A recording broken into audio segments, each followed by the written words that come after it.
దేవుని పరిశుద్ధ నామమునకు మహిమ కలుగును గాక. Praise the lord.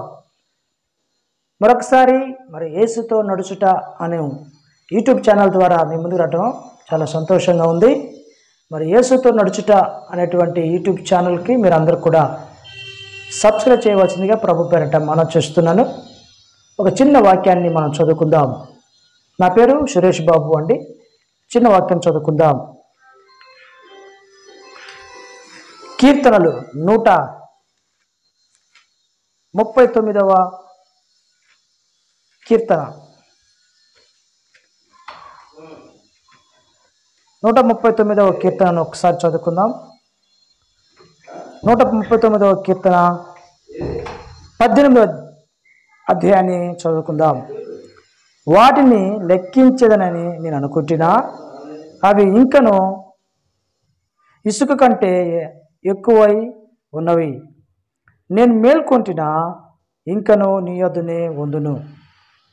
చదవబడినటువంటి ఈ లేఖనాన్ని ప్రియులారా జాగ్రత్తగా గమనిస్తే 139వ దావీదు కీర్తన 18వ అధ్యాయంలో కింద లైన్ ఉందండి.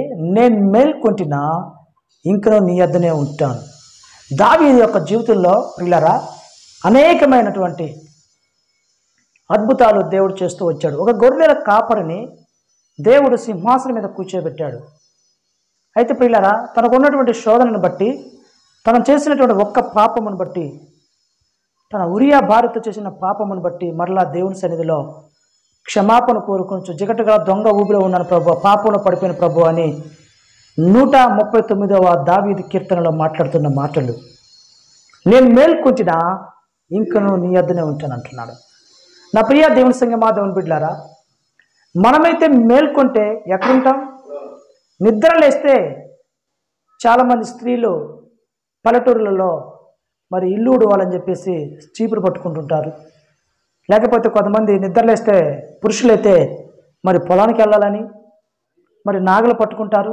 లేకపోతే గొర్రెలు కాసుకునే వాళ్ళు ఆ మంద దగ్గరికి వెళ్ళి ఇవన్నీ తీస్తూ ఉంటారు. కానీ దావీదు అంటున్నాడు, ప్రియ దేవుని సంగమా, దేవుని బిడ్డలారా, నేను మేల్కొంటినా ఇంకను నీ యొద్దనే ఉంటాను అంటున్నాను.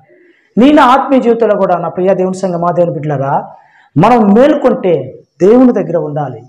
మనం నిద్ర మేల్కొంటే తెల్లవారుజామున యేసయ్య పాదాల దగ్గర చేరితే నీకున్న బాధలు, నీకున్న రుగ్మతలు, నీకున్నటువంటి భయంకరమైన శ్రమలు, శోధనలు, ఇరుకులు, ఇబ్బందులు అన్నీ కూడా మన ప్రభు అయిన యేసుక్రీస్తు వారు తీరుస్తాడు. ఆయన సన్నిధికి వచ్చి మీరందరూ కూడా ప్రార్థించవలసిందిగా ప్రభు పేరట మనం చేస్తున్నాను. నిద్ర మేలుకొని దేవుని సన్నిధిలో ప్రార్థిస్తే దేవుడు మీకు మంచి ఈవునిస్తాడు, గొప్ప కార్యము జరిగిస్తాడు. ఒక ఆయన అయితే మిద్దు మీద పడుకున్నాడు, ధూమపానం తాగేసి భయంకరమైన మద్యానికి బానిసై బిల్డింగ్ టెర్రస్ మీద పడుకున్నాడు. ఒక్కసారిగా మేలుకున్న తర్వాత కింద వచ్చి పడ్డాడు. కింద ఏముందా అంటే ఒక పెద్ద పాడు దెబ్బ ఉంది, దెబ్బ మీద పడ్డాడు. అబ్బో నేను మేలుకుంటే దెబ్బ మీద ఉన్నాను అంటున్నాడు. కాబట్టి నా ప్రియ దేవుని సంగమా, దేవుని బిడ్డలారా, చాలామంది దేవునికి దూరంగా తన యొక్క జీవితాన్ని కొనసాగిస్తున్నారు. దేవుడు అంటున్నాడు, మీరు ఎంత దూరం వెళ్ళినా కానీ నా సన్నిధి మీకు తోడుగా వస్తుంది, మిమ్మల్ని నేను విడువను ఎడబాయను అంటున్నాడు.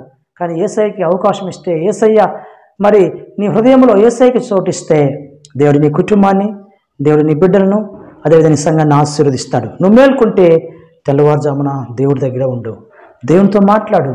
ఏకాంత ప్రార్థన దేవునికి ఇష్టమైనటువంటి ప్రార్థన, దేవునికి ఇష్టమైనటువంటి ఏకాంత ప్రార్థన నువ్వు కూడా చేసి అనుభవంలోకి రాగలిగితే దేవుడు మిమ్మల్ని ఆశీర్వదిస్తాడు. అందుకే దావీదు కీర్తన 139 మొదటి అధ్యాయంలో అంటాడు, ఇదిగో నేను కూర్చునుట, నేను నిలుచునుట, యెహోవా నీవు నన్ను పరిశోధించి తెలుసుకొని ఉన్నావు, నేను కూర్చునుట నేను లేచుట నీకు తెలియను. దేవునికి సమస్తం ఎరిగిన దేవుడు, దేవుడికి సమస్తం తెలుసండి. నువ్వు కూర్చునుట, నిలుచునుట, ఏ ప్రాంతం వెళ్తున్నావు, ఎక్కడికి వెళ్తున్నావు, మొత్తం దేవుడు గమనిస్తూ ఉన్నాడు. కనుక నీ హృదయాన్ని దేవుడికి ఇస్తే గొప్ప ఈవులు నీ కుటుంబానికి ఇస్తాడు, నీకు ఇస్తాడు.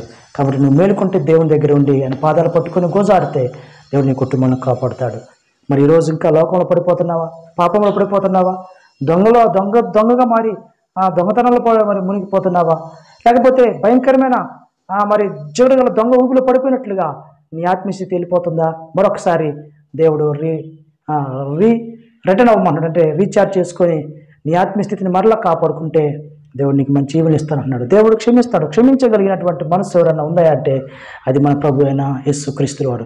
కాస్త క్రీస్తు దగ్గరికి వచ్చి క్షమాపణ కొనుక్కొని తప్పులను ఒప్పుకొని మంచి సాక్షిగా బ్రతికితే దేవుడు నీకు ఉన్నత స్థితిని ఇస్తాడు. దేవుడు నిన్ను ఆశీర్వదిస్తాడు. కాబట్టి నా ప్రియ దేవుని సంగమా, దేవుని బిడ్డలారా, ఈ ఉదయకాల సమయంలో మరొకసారి దేవుని సన్నిధికి వచ్చి నీ చేసినటువంటి పొరపాట్లు తప్పిదమని బట్టి దేవుడి పాదాల దగ్గరకు వచ్చి తెల్లవారుజాములేసి ఆయన యొద్ద నిలబడి ఆయన సన్నిధిలో ప్రార్థన చేస్తే నీ ప్రార్థన మనవలన్నీ విని నీకు ప్రత్యుత్తరం దయచేసి పడిపోయిన నీ జీవితాన్ని, పడిపోయిన నీ ప్రాకారం తిరిగి కట్టి నీ కుటుంబానికి ఆశీర్వాదాలు కృపావరం ఇస్తారని తెలియపరుచుకుంటూ నా మాటలు ముగిస్తున్నాను. దేవుడి వాక్యము దీవించునుగాక. ఆమేన్. Praise the lord. అందరికీ వందనాలు. Thank you.